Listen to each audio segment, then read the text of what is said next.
જય શ્રી કૃષ્ણ મિત્રો, હું આજ તમારા માટે બ્રેડ પકોડાની રેસીપી લઈને આવી છું.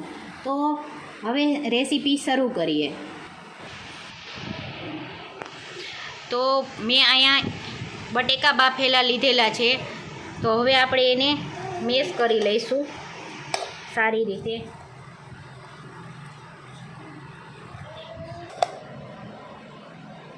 હવે બટેટા આપણા જોઈ શકો છો બરાબર. 2 મરચાં મેં અહીંયા લીધા છે. તેની ઝીણી કટકી, એકદમ ઝીણી કટકી કરવાની છે, જેથી આપણે બ્રેડ પકોડા તળીએ ત્યારે જ ખુલી ન જાય બ્રેડ, એટલા માટે.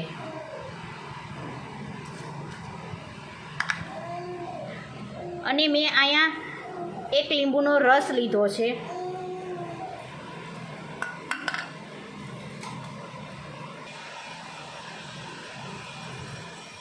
અડધી ચમચી હળદર, 1 ચમચી ધાણા જીરું અને ખાટા મીઠા સ્વાદ માટે 1 ચમચી ખાંડ અને સ્વાદ અનુસાર મીઠું. ગરમ મસાલો 1 ચમચી ગરમ મસાલો. હવે આ બધાને આપણે સારી રીતે મિક્સ કરી લઈશું.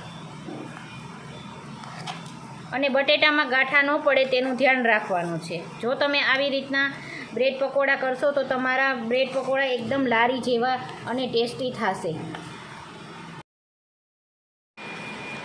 આપણો મસાલો એકદમ તૈયાર છે. હવે આપણે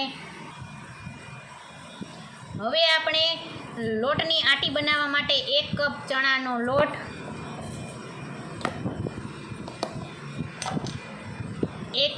1 નાની ચમચી કોર્નફ્લોર,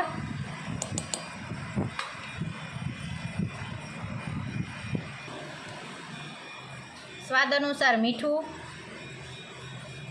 અડધી ચમચી હળદર, 1 ચપટી ટાટાના સોડા. અને ટાટાના સોડાને એક્ટિવ કરવા માટે આપણે લીંબુનો રસ ઉમેરીશું અને થોડીક ધાણા ભાજી ઉમેરીશું. હવે એમાં આપણે ધીમે ધીમે થોડું પાણી એડ કરતા જઈશું, જેથી કરીને ગાંઠા ન રહે અને તમારો લોટ એકદમ સ્મૂથ થાય. આ રીતે હલાવતા જાશું અને પાણી રેડતા જાશું.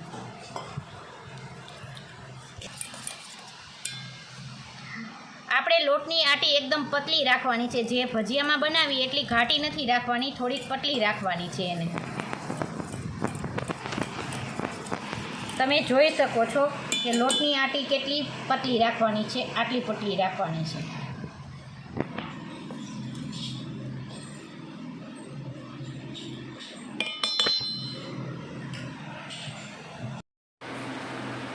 તો બ્રેડ પકોડા બનાવવા માટે મેં અહીંયા નાની બ્રેડ લીધી છે. તો બ્રેડને આપણે આવી રીતના કટ કરી લઈશું ચારે બાજુથી.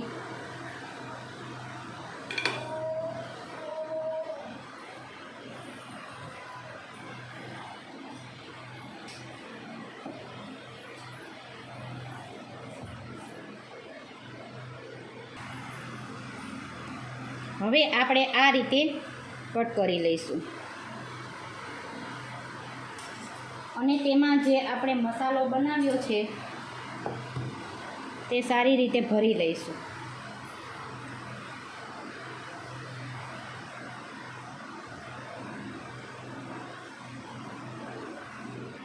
અને બધી બાજુથી ભરી લેવાનો.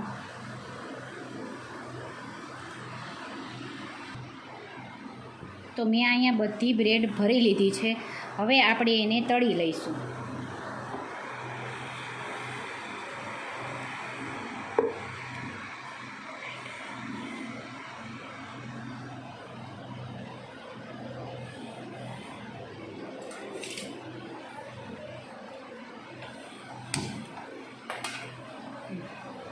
આ બતાવવાનું હું આમ ઊંચું કરીને ચાલુ જ છે ભાઈ. ચાલુ છે. હું કાપી નાખું. તો હવે આપણે આ રીતે ચારે બાજુથી બ્રેડને ડીપ કરી લેવાની છે, જેથી આપણી બ્રેડ ખુલી ના જાય. અને મેં તેલ અહીંયા પહેલેથી ગરમ કરેલું રાખેલું છે. તો હવે આપણે એ પકોડાને મૂકી દઈશું.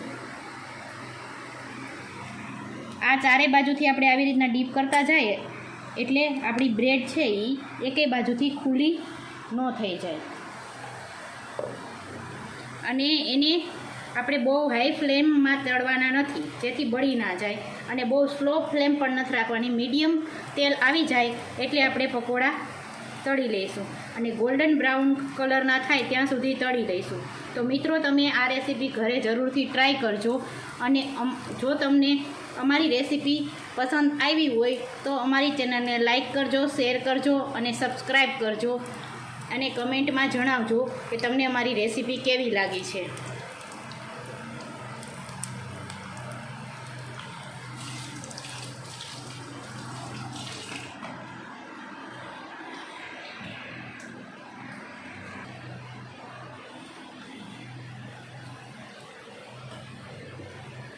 હવે આપણે એને પલટાવી લઈશું બીજી બાજુ.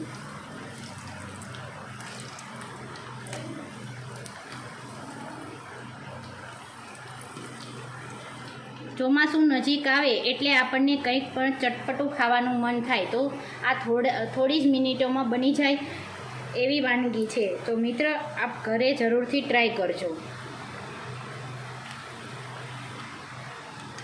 હવે બંને બાજુ થોડા થોડા ગોલ્ડન બ્રાઉન આપણા પકોડા થઈ ગયા છે.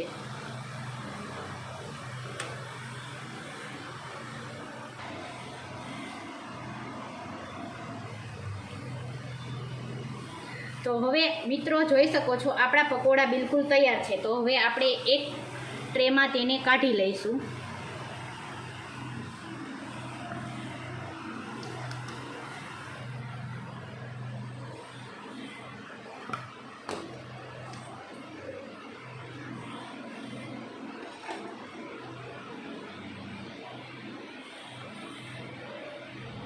તો નથી બતાવવાનું એન્ડિંગમાં.